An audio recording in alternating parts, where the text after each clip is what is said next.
Let's speak to Arsalan Iftikhar, who's a human rights lawyer. He's joining us from Sterling, that's in Virginia. Thanks for your time.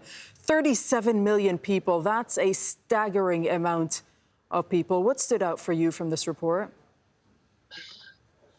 Well, Darina, I think the key thing that stood out for me is that this September 2020 Brown University report once again proves that our American global war on terror was a complete and utter failure in more ways than one.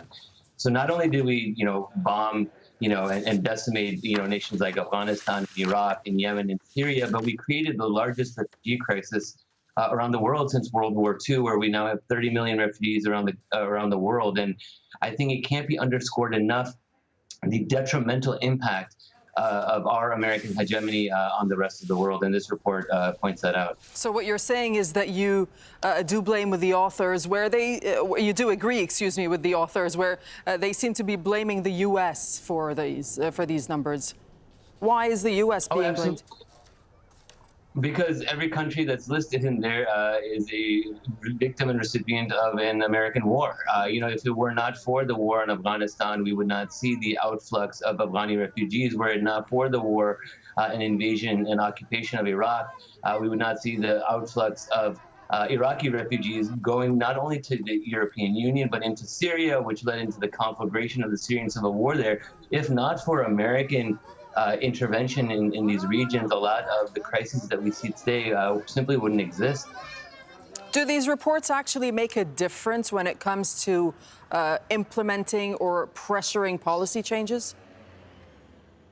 That's a million-dollar question, Darine, and the honest answer is no. It doesn't really make a difference. But again, it's for posterity's sake. It's for history. It's to be able to, give every single living human being the agency and dignity that they deserve. When we talk about 30 million refugees around the world, we sort of we lose the fact that they're all human beings that have fled their native countries. This report showed that in Somalia, for example, 46% of the population of Somalia was displaced since 2002 because of American intervention. Imagine half of a country not living in the same homes that they lived in 10 years ago. So, we really can't, we can't overemphasize the impact that this has had on brown and black lives around the world. How concerned should the international community be? Because like you're saying, beyond these numbers, there are real human impacts of displacement.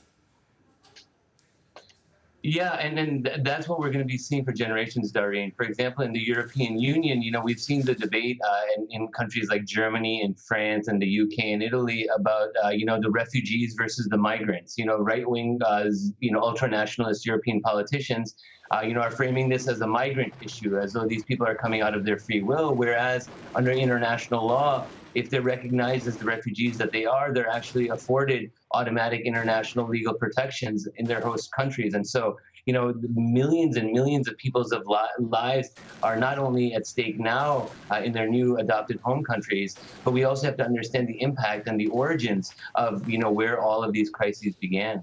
All right, Arsalan Iftikhar, we thank you very much for speaking to us from Sterling. Thank you. Thank you, Darine.